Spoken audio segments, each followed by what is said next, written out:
시간 2025년 3월 1일 오후 8시고요. 자, 오늘은 153번째 시간 퇴마록 다루도록 하겠습니다. 반갑습니다. 저는 진행을 맡고 있는 필바고요. 고맙습니다. 자, 댓글은 이제 소대가리님께서 너무 잘 들었습니다라고 담백하게 남겨주셨네요. 고맙습니다. 자, 오늘 제가 퇴마록을 준비하려고 하다 보니까 이제 애니메이션 관련을 재밌어 하나보다라고 이 유튜브 알고리즘이 생각을 했나봐요. 그래서 진격의 거인 관련해서 이제 영상들 쭉 추천을 해주던데, 진격의 거인 저도 1년 전에 애니메이션으로 마무리될 때 다 봤던 작품이다 보니까 아무래도 이제 보긴 했는데, 근데 이게 진격의 거인이라는 작품이 사실 좀 약간 우울하고 잔혹한 장면도 많고 명작인 건 알겠습니다. 좀 복잡하기도 하고 이래서 완결을 끝내놓고 다시 보고 싶다는 생각은 안 했거든요. 왜냐면 그 진격의 거인을 보고 나면 느껴지는 뭔가 씁쓸함이 있어가지고 그 감정이 싫어갖고 안 보려고 했는데, 뭔가 이게 정리를 해주시는 그 유튜버들의 영상이 많더라고요. 그러다 보니까 결말이, 사실 결말로 가면서 이게 뭐지 약간 난해지고 이랬는데, 이게 정리가 되면서 훨씬 더 재밌어지고, 아 이게 이거였구나 이러면 하면서 참 명작이었구나 라는 생각을 다시 한번 하게 됐는데, 어쨌든 진격의 거인 아직 안 보신 분들 있다면 한번 보시면 좋겠고, 이게 결말이 완결이 되기 전까지는 약간 군국주의적인 어떤 그런 환상을 갖고 있는 그런 작품 아니냐라는 의심이 좀 있었는데, 완결을 다 보고 나면 물론 그런 모습이 물론 있습니다만, 근데 결과적으로 큰 이야기 틀로 놓고 보면 그 얘기를 하려고 한 작품은 아니었다 라는 생각이 듭니다. 그래서 여러 가지 생각해 볼 점도 많고 그렇습니다. 생각해 볼 점도 많고 이야기 작법상으로도 상당히 좀 훌륭한 그런 작품이지 않나 그런 생각이 들어서 한번 안 보신 분 있다면 꼭 추천을 드려보도록 하겠습니다. 또 볼 것도 많아요. 티빙도 있고 넷플릭스도 있고 그래가지고 보시면 좋겠네요. 자, 다시 테마록 이야기로 돌아가서 테마록 애니메이션 전 재밌게 봤고요. 시간이 조금 짧다 싶은 게 좀 아쉽긴 했는데, 아마 이제 제작비 상의 문제였지 않을까 싶었어요. 왜냐면 시간이 좀 짧은 게 단순히 짧은 거 자체가 문제라기보다는 이제 주변 캐릭터들의 많은 캐릭터들이 등장하는데 이 캐릭터들의 관계나 배경을 설명하기에는 시간이 좀 짧았다 이런 생각이 들긴 하더라고요. 그렇다고 해서 이야기가 이해가 안 될 정도는 아니었다라고 생각을 해요. 어떤 분들은 이거 테마록 봐야 이해가 된다라고 얘기하시는 분도 있고 하던데, 저는 그 정도는 아니었다라는 생각이 들긴 합니다. 왜냐면 이제 이야기의 큰 틀 자체가 초반에 좀 보여서 요런 구성으로 흘러가겠구나 정도는 이제 금방 보이는 부분이라, 이제 흐름 잡는 거는 어려움이 없고, 이제 각 캐릭터들의 배경을 좀 정보를 수집하는 게 좀 빡셀 수는 있다 이런 생각이 들긴 하는데, 저는 테마록 굳이 안 봐도 볼 수 있는 작품이다라는 생각이 들고, 또 테마록 하니까 이제 이게 테마록이 저 어릴 때도 비디오 대여점 책 대여점 이런 게 많이 있었는데, 약간 레전드 쪽으로 가 있는 작품이어서 저는 좀 안 봤던 기억이 납니다. 그러니까 저보다 약간 윗세대, 한 5살, 6살, 많게는 10살, 어떤 제가 중학생 때 성인이던 형들이 보던 그분들이 한참 좋아했고, 약간 이제 보면은 기억이 나는 게, 테마록 같은 경우는 도서 대여점에 있긴 한데 약간 구석에 있는 그런, 약간 테마록 드래곤 라자 이런 쪽이 약간 레전드로서 약간 구석에 잘 있는 신간 아닌 이런 느낌이었던 것 같아요. 저는 이제 그때 한참 많이 봤던 게 묵향도 좀 봤던 것 같고, 비례도 좀 봤던 것 같고 그런 쪽이었거든요. 예. 그렇습니다. 저가 제일 재밌게 봤던 그건 사실 드래곤 체이서라고, 약간 양산형으로 많이 꼽히던데 또 그거 재밌게 봤던 기억이 나네요. 어쨌든 그런 식으로 그게 이제, 근데 이 판타지 소설, 무협 소설들이 작품성을 인정받으면 이게 도서관으로 가는 경우들이 생기죠. 왜냐면 도서관 같은 경우는 이제 승인을 받아야지 도서관에 들어가는 거잖아요. 근데 작품성을 인정받아서 그 판타지나 무협 중에서도 작품성이 있다, 애들이 볼만하다 싶은 것 중은 도서관으로 가긴 하는데, 그래서 도서관에서 테마록이나 좀 봤던 기억이 납니다. 근데 이제 이게 재밌다고 해서 얘기는 들었는데 볼까 하다가도 책이 좀 너무 낡아서 괜히 보기 싫은, 그래서 안 봤던 뭐 이런 생각이 좀 나긴 하네요. 네. 그때 좀 볼 걸 그랬어요. 어쨌든 저는 뭐 이 애니메이션은 테마록 한 번도 보지 않고 봤다라는 장면. 네, 이제 좀 보고 싶다는 생각이 들었어요. 그래서 도서관에서 빌려볼까 생각이 드는데 이제 없겠죠, 책이. 그렇습니다. 어쨌든 뭐 그렇고 뭐 저 이게 이제 이야기 구성이 좀 예상이 된다라고 말씀드렸는데, 왜냐면 좀 뻔해요. 왜냐면 그 대망을 잡으러 가는 용사들의 구성 이런 거 있잖아요. 반지 원정대 같은 거, 뭐 어벤져스 어셈블 같은 뭐 그런 힘의 구성이기 때문에, 사실 아니면 뭐 케이팝 무비에서도 볼 수 있는 어떤 인물들이 모여가지고 힘을 합쳐가지고 거대한 목표를 이뤄낸다, 뭐 이런 거 흔히 볼 수 있는 구성이어서 막 그렇게 특별해 보이진 않았던 것 같고, 근데 이야기 테마록 전체 이야기 중에 아주 극초반의 이야기라고 하던데 앞으로도 지켜보면 더 재밌지 않을까 하는 생각이 들고, 제가 좀 사실 자극을 많이 받은 부분은 이 세계관인 것 같아요. 네. 어떤 작품 자체의 재미라기보다는 저렇게 다양한 배경의 종교 세계관이 뭐 하나의 어떤 작품 안에 모인다는 게 참 신선했고, 근데 그게 한 30년 전문에 나온 작품에 있었다라는 걸 참 대단했고, 그다음에 이 세계관, 그 테메록 세계관인 게 한국이어서 한국인이라서 생각해 볼 수 있는 세계관 아닐까라는 생각이 들었습니다. 또 뭐 그래요. 뭐 이게 또 액션 시퀀스 뭐 이런 뭐 그래픽 뭐 이런 것들은 약간 뭐 아케인 느낌이 난다 이런 얘기 하셨는데, 뭐 이제 뭐 렌더링 기술을 써갖고 그래서 아마 그런 것 같고, 그죠? 뭐 그래요. 근데 그렇다고 해서 뭐 최고의 작품은 아니지만 못 볼 그건 아니고 돈은 아깝다 안 아깝다 이런 생각이 듭니다. 그래서 이게 근데 테마록 자체는 세계관이 워낙 특별하니까 다른 해외에서 보기에 되게 신선하게 볼 것 같아요. 그래서 이게 좀 해외에 나가서 좋은 반응을 좀 얻었으면 좋겠다 이런 생각이 듭니다. 자, 뭐 이런 총평을 해봤고요. 뭐 저는 뭐 추천을 드린다는 말씀드리고, 저는 이 작품을 보면서 어셈블이라는 단어가 자꾸 뇌리에 꽂혔는데 두 가지 어떤 수준의 어셈블이 있다라고 생각이 들어요. 첫 번째는 뭐 우리가 아까 말씀드린 흔한 어떤 멤버들의 어셈블, 하나의 어떤 팀으로서 팀이 만들어지는 과정으로서의 어셈블이 보였는데, 뭐 보면은 이제 테마록에 나오는 어떤 각 호법들의 어떤 특기가 좀 다르죠. 뭐 일단 탱커 역할을 하는 박신부는 어떤 그 신성한 힘을 가져와서 방어막을 펼치는 거. 그다음에 이연함 같은 경우는 뭐 기공수를 활용해서 타격을 세게 하고, 장호법 선생님 같은 경우 약간 그 소림사 무술 같은 그런 느낌, 불교의 무공 같은 느낌으로 근접해서 치시고, 그런 거 약간 그거죠. 그 저기 디아블로 해보신 분들은 알 텐데 카라짐이라고, 네.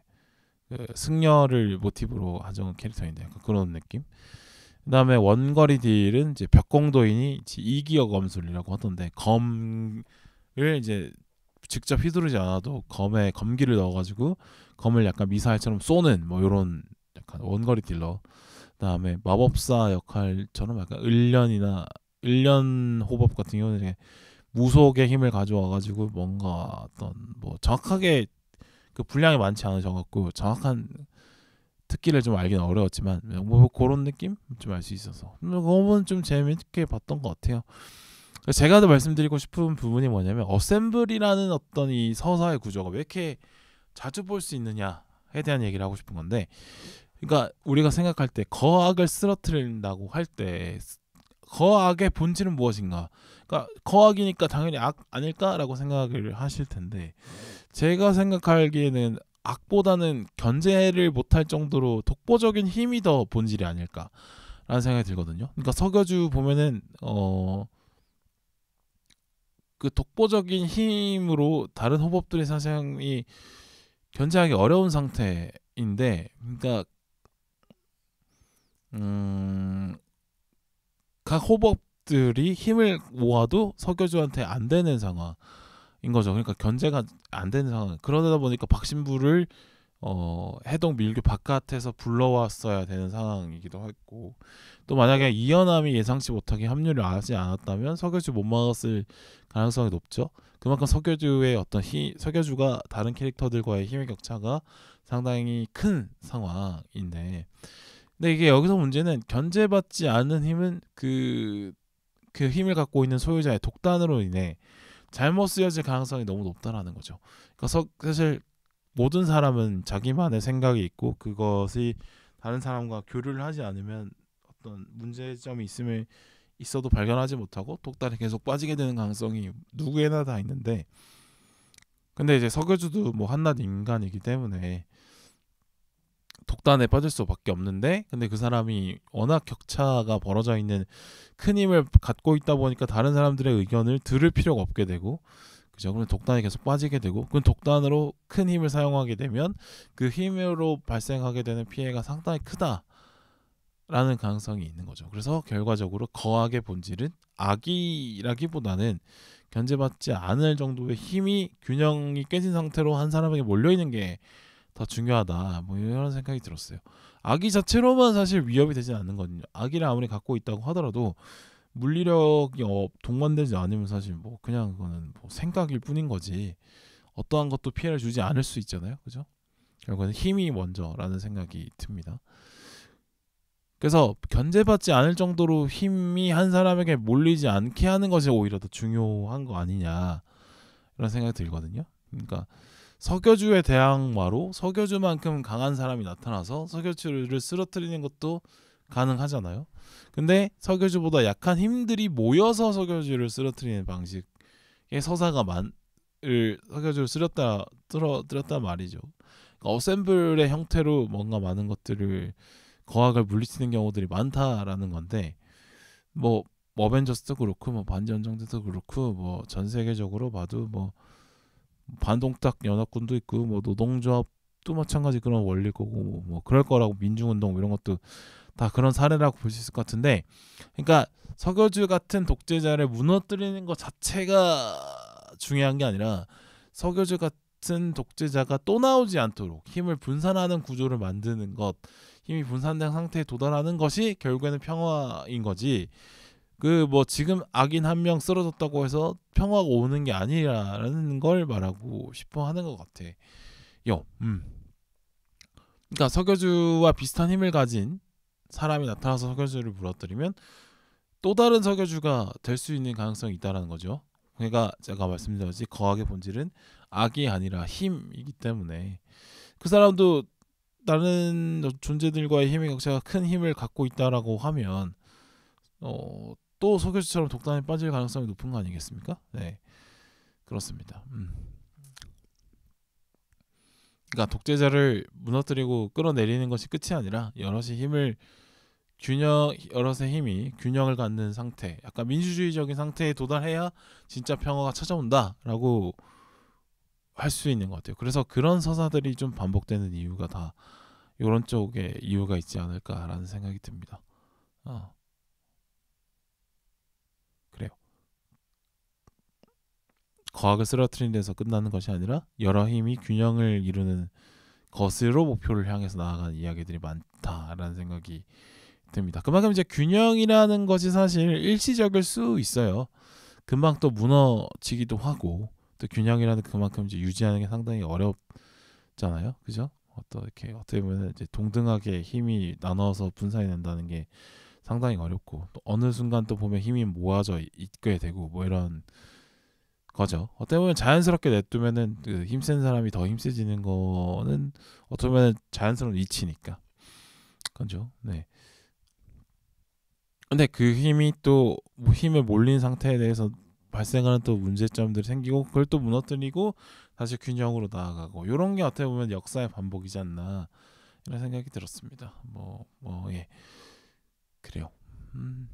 그리고 석여주 캐릭터에 대해서 좀 얘기하고 싶은 부분이 있었는데, 석여주는 사실 팔이 되게 많은, 그 시바신이 팔이 맞나요? 하여튼 그렇죠. 팔이 여러 개가 있고, 그다음에 그 손으로 되게 뭘 잡으려고 많이 해요. 끌어당기려고 하고. 그러니까 보면 인간의 신체 중에 욕망을 나타내는 것이 손이라는 생각이 들더라고요. 그러니까 인간이라는 것은 무엇 물건을 획득하고 잡고 움직이고 쓰고 이런 것들 다 손을 가지고 하잖아요. 그러니까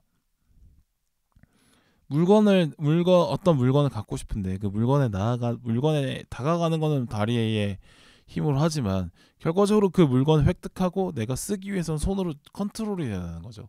그러니까 인간의 어떤 욕망을 표현하는 신체가 손과 팔이라고 볼 수 있는데 석유주 같은 경우는 이제 그러니까 어떤 미쳐버리기 전에 뭐 시바, 뭐 아수라, 칼리 이거를 받아들이기 전에도 팔이 상당히 긴 캐릭터로 묘사가 되고 손을 무조건 좀 강조하는 장면들이 꽤 많았던 것 같아요. 근데 이제 완전 이제 그 접신해가지고 미쳐버리면은 팔이 여러 개가 되고 막 손이 여러 개가 되고 그 손을 막 화려하게 움직이고 이런 게 여기에 손이라는 신체 부분이 보여주는 그 욕망이라는 그 석유주의 욕망을 손의 개수와 크기로 표현한 거 아닐까라는 생각이 들고 반대로 그것에 석유주와 대항하는 사람들은 전부 다 주먹을 써요.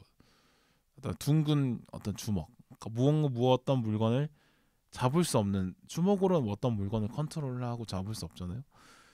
그러니까 어떤 물건을 잡으려고 하는 손의 모양을 갖고 있는 석유주와 어떤 물건을 잡을 수 없는 손의 모양을 갖고 있는 주먹을 주로 쓰는 호법들과 뭐 이현암의 어떤 그 대결이라는 것이 저는 어떤 그게 좀 의도한 바 아닐까라는 생각이 듭니다.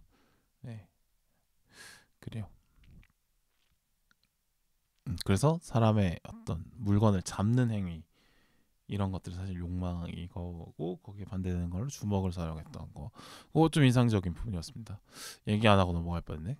자 그리고 두 번째 어셈블 얘기를 할 텐데 이거는 그 이제 테마록에 나오는 어떤 캐릭터들이 각기 다른 종교적 배경에서 오는 경우들이 많잖아요.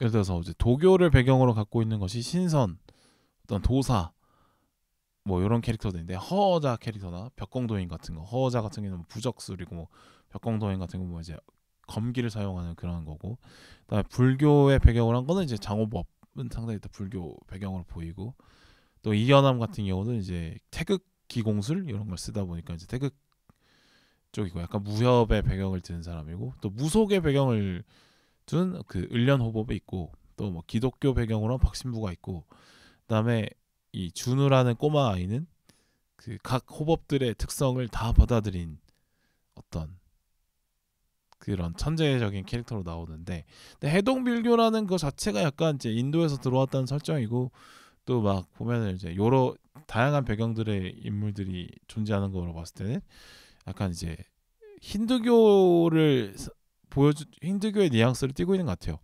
그러니까 힌두교도 상당히 다신교고, 그죠? 그래서 뭐 특정 어떤 신에 기대고 이러는 게 아니기 때문에 그리고 석여주가 받아들이는 신도 어쩌면 시바, 칼리, 아수라 신들에게 힌두교의 신이라고 하니까 약간 해동밀교는 어떤 힌두교를 상징하는 그런 종교 아닐까라는 생각이 드는데, 어쨌든 이제 보면 테마로그의 세계관에 보면 이제 뭐 동양 종교 다 나오고 중국, 인도, 동아시아 이쪽에 있는 종교들이 등장하고 거기다가 이제 기독교까지 들어와 있는 이 상황, 이게 재밌는 상황인 거죠. 그러니까